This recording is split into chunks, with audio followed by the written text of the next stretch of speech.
Assalamualaikum warahmatullahi wabarakatuh. Innal hamdalillahi nahmaduhu wa nasta'inuhu wa nastaghfiruh wa na'udzu billahi min syururi anfusina wa min sayyiati a'malina may yahdihillahu fala mudhillalah wa la yudhlilhu fala hadiyalah. Asyhadu an la ilaha illallah wa asyhadu anna Muhammadan abduka wa rasuluh. Qala Allah Ta'ala, innallaha wa malaikatahu yusholluna 'alan nabi ya ayyuhalladzina amanu shollu 'alaihi wa sallimu taslima. Allahumma sholli 'ala sayyidina Muhammad abdika wa nabiyyika wa rasulika nabiyil ummi wa 'ala alihi wa sahbihi wasallam.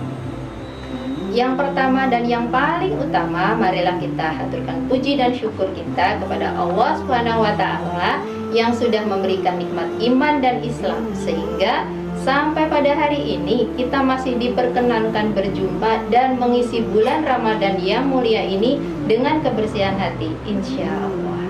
Salawat serta salam semoga senantiasa tercurah kepada Nabi sekaligus suri tauladan kita, Nabi Muhammad SAW, yang syafaatnya akan kita nantikan di akhirat kelak.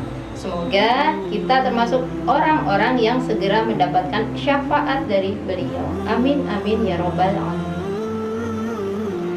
Ayah bunda serta ananda solih-solihah yang senantiasa dirahmati Allah Subhanahu wa Ta'ala. Dalam Islam, hati merupakan bagian tubuh yang paling menentukan baik tidaknya seseorang.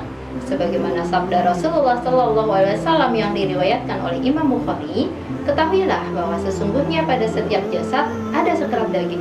Apabila baik, maka seluruh anggota jasadnya baik. Namun apabila dia jelek, maka seluruh anggota jasadnya jelek. Ketahuilah sekerat daging itu adalah hati. Hadis riwayat Bukhari. Ayah bunda, di zaman sekarang ini menjaga hati bukanlah hal yang mudah, apalagi dengan semakin banyaknya pengaruh buruk yang ada di luaran sana, di dunia nyata maupun di dunia maya, ya, sosial media. Bukan berarti hati kita tidak bisa terjaga ya. Allah telah memerintahkan kita untuk menjaga hati, karena di akhirat nanti hati kita akan diminta pertanggungjawaban. Sebagaimana firman Allah Subhanahu wa Ta'ala di dalam Quran surat Al-Isra ayat 36, Inna sam'a wal basara wal fuada kullu ulaika kana anhu mas'ula, yang artinya sesungguhnya pendengaran, penglihatan, dan hati semuanya itu akan diminta pertanggungjawabannya. Dari ayat tersebut jelas bahwa setiap anggota tubuh kita akan diminta pertanggungjawaban kelak di akhirat. Tidak hanya bagian tubuh yang luar yang diminta pertanggungjawaban, bahkan hati kita pun yang termasuk anggota tubuh bagian dalam tetap akan diminta pertanggungjawaban. Pada saat ini, dalam kehidupan yang tidak terikat aturan ilahi ini menyebabkan semakin banyak orang yang mengalami penyakit hati, sehingga kehidupannya menjadi tidak tenang, senantiasa was-was dan khawatir terhadap segala sesuatu, bahkan yang belum terjadi sekalipun. Namun sebagai umat muslim yang senantiasa berupaya dekat dengan aturan ilahi, pasti Allah memberikan jalan keluarnya. Ada beberapa cara menjaga hati agar hati kita senantiasa terjaga dari pengaruh negatif kehidupan dunia.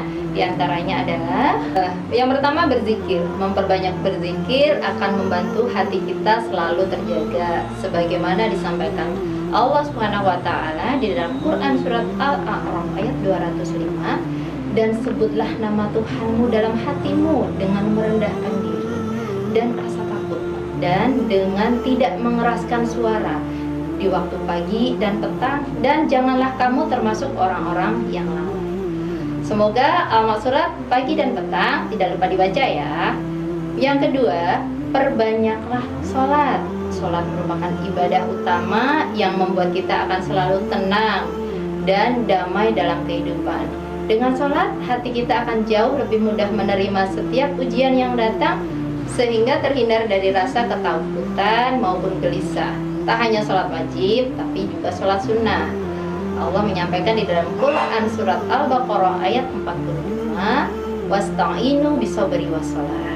Jadikanlah sabar dan sholat sebagai penolongmu. Wa innaha latabiratan illa ala khashi'in. Dan sesungguhnya yang demikian itu sungguh berat kecuali bagi orang-orang yang khusyuk. Semoga kita termasuk kategori orang-orang yang khusyuk di dalam sholat. Amin. Kemudian yang ketiga, perbanyaklah membaca Al-Quran. Kenapa Al-Quran? Karena Al-Quran telah diturunkan kepada kita sebagai pedoman hidup yang paling sempurna. Sesungguhnya obat hati yang paling mujarab adalah membaca Al-Quran. Dengan membacanya, hati yang gelisah pun akan menjadi tenang. Namun, tidak hanya membaca Al-Quran saja, juga harus mentadaburinya, sehingga kita tahu apa isi yang ada di dalam Al-Quran yang kita baca. Yang berikutnya adalah memperbanyak kebaikan. Dengan melakukan banyak kebaikan, maka hati pun akan terjaga dari berbagai hal buruk dan insya Allah mendapat balasan kehidupan yang baik. Di antaranya bersedekah.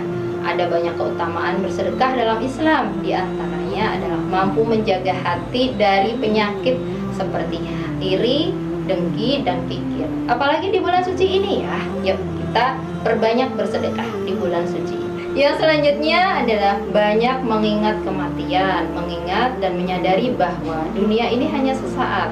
Dengan seringnya kita mengingat kematian, maka kita akan berusaha sebisa mungkin menjauhkan diri dari perbuatan yang tidak bermanfaat. Hal-hal mubah perlu kita hindari. Jangan sampai kita meninggal dalam keadaan su'ul khotimah. Yang selanjutnya adalah bagaimana kita untuk bisa bertawakal. Dengan bertawakal, maka kita akan ikhlas menerima semua keputusan dan jalan yang sudah diberikan Allah SWT. Untuk itu, kita harus yakin bahwa Allah akan memberikan yang terbaik bagi kita. Yang berikutnya adalah selalu berdoa minta perlindungan kepada Allah. Salah satu waktu terkabulnya doa, apabila hamba-hambaku bertanya kepadamu tentang aku, maka jawablah bahwasanya aku adalah dekat. Aku mengabulkan permohonan orang yang berdoa apabila ia memohon kepadaku. Maka hendaklah mereka itu memenuhi segala perintahku, dan hendaklah mereka beriman kepadaku agar mereka selalu berada dalam kebenaran. Quran Surat Al-Baqarah ayat 186. Bagaimana agar hati kita selalu terjaga? Yang berikutnya, kita harus selalu bersyukur. Karena dengan perbanyak bersyukur, artinya kita ikhlas dan ridho dengan pemberian Allah SWT dan tidak terlalu terobsesi mengejar dunia yang tiada habisnya. Ayah bunda, yang terakhir, berusahalah untuk selalu memaafkan. Dengan senantiasa memaafkan, hati akan menjadi tenang karena tiada rasa permusuhan. Demikian beberapa tips menjaga hati dalam Islam agar senantiasa dekat dengan Allah Subhanahu wa taala. Kebenaran datangnya dari Allah, kesalahan dari saya pribadi. Saya beristighfar, minta ampun kepada Allah. Astagfirullahaladzim. Wal minkum. Wassalamualaikum warahmatullahi wabarakatuh.